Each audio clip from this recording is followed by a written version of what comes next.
Hello, my name is Esa Riutta from WizTech Training, and I'm here to talk about the important role that digital skills play in our lives and how to acquire and maintain them. The future of work is hard to predict, but one thing that seems to be very certain: the work of the future will require digital skills. Work that doesn't currently require digital skills will change to require them, and this has already happened to many lines of work. Each of us should be at least a bit skilled in using IT, no matter what we do for a living. Digital skills are present in most lines of work. For example, a lot of blue-collar work has digital elements, such as tracking work hours and using digital means to communicate. In office work, digital work is everywhere. We calculate, present, and communicate more digitally than any other way. Even creative work requires a great deal of digital world know-how in, for example, self-promotion, which is now very network-oriented.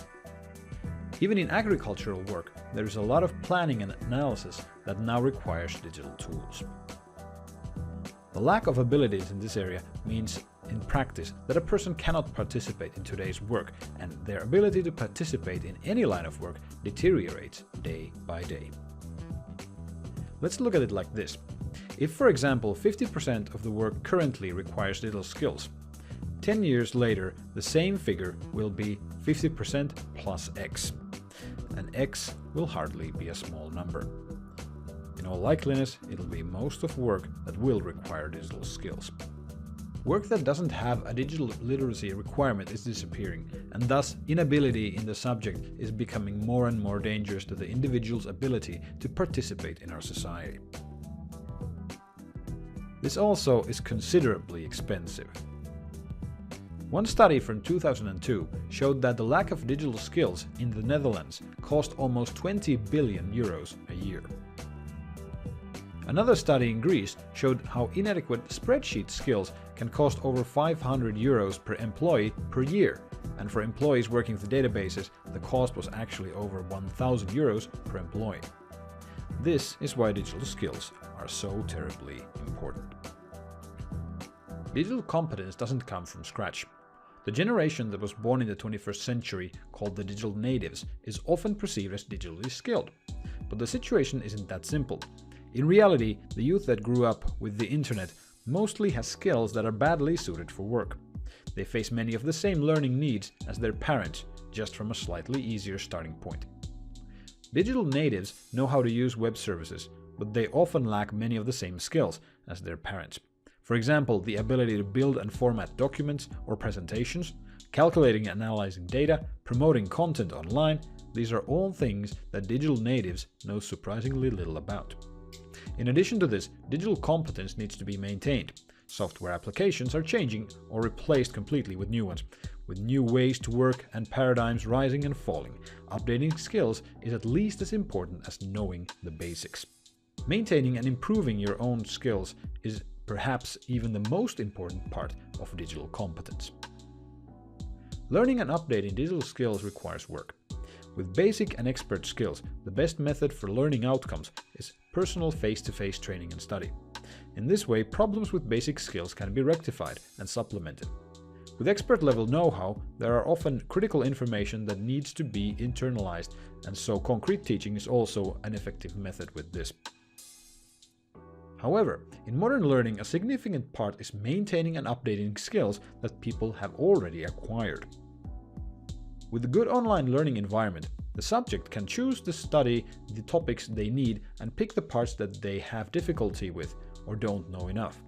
They can skip things that they are already familiar and thus not waste time or energy needlessly on familiar topics. Online learning therefore supports the learning that has already begun, giving it most to students who already know what they want. The key here is self-guidance. The more the student can guide themselves, the better the results for online learning will be. E-learning is also well suited for supplementing traditional classroom learning. Once something is taught in a traditional classroom, the student will eventually start to forget it if the learning isn't reinforced. Here, e-learning is strong. A student first learns the basics in class and then practices and brushes up their skills online. This approach achieves the best learning outcome. With digital skills, e-learning is a particularly good environment, as with digital platforms, they are a natural place for learning digital skills. For this reason, online learning is better for learning digital skills compared to dance or welding, for example. Learning online is a new phenomenon. 2 decades ago, I briefly studied neuropsychology, and what was then supported by using a new learning tool online called Future Learning Environment 2. It was mainly used to discuss project work, but not used to distribute materials, for example. This was 2 decades ago, which is actually a pretty short time in these matters. Since then, we've used quite a few online learnings, and I've personally participated in the developing of 2.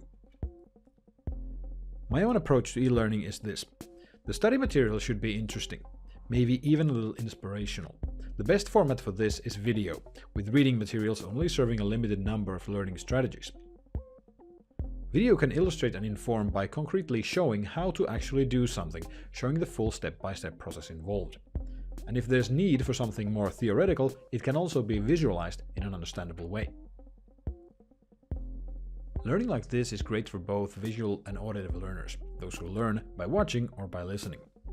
If we add practical exercises to the online environment, then also kinesthetic learners, a person who learns by doing, is fully involved. This is the starting point with our online learning environment Wistec Online. I want a service that supports lifelong learning and makes updating and maintaining skills as easy as possible. I want a service that anyone can come to and learn with the pace they want and the topics that they want. In addition, it is a platform that we keep up to date. Courses are not set in stone, but are updated and supplemented when applications and topics change. The world is changing, learning must complement this. Now we just have to convince the rest of the world of this. E-learning must be included in workplaces and in education. It's a very important and cost-effective way to maintain skills in a changing world. Some time needs to be reserved for learning, and with online learning, digital skills are easily updated and maintained. This is something we must all get used to. A good way to start is this: learn something new every day. It doesn't have to be something big, it can be something very small. Every year, there are over a couple of 100 business days. If every day you spend 5 minutes learning one new thing, that's a lot of learning once the year's done. In Wistec Online, this can be done by watching one short training video per day. After a year, you'll have amassed many useful skills. Take the challenge. Update yourself and keep up. Make yourself important and smart, and help others get there as well. Thank you, and have a great day.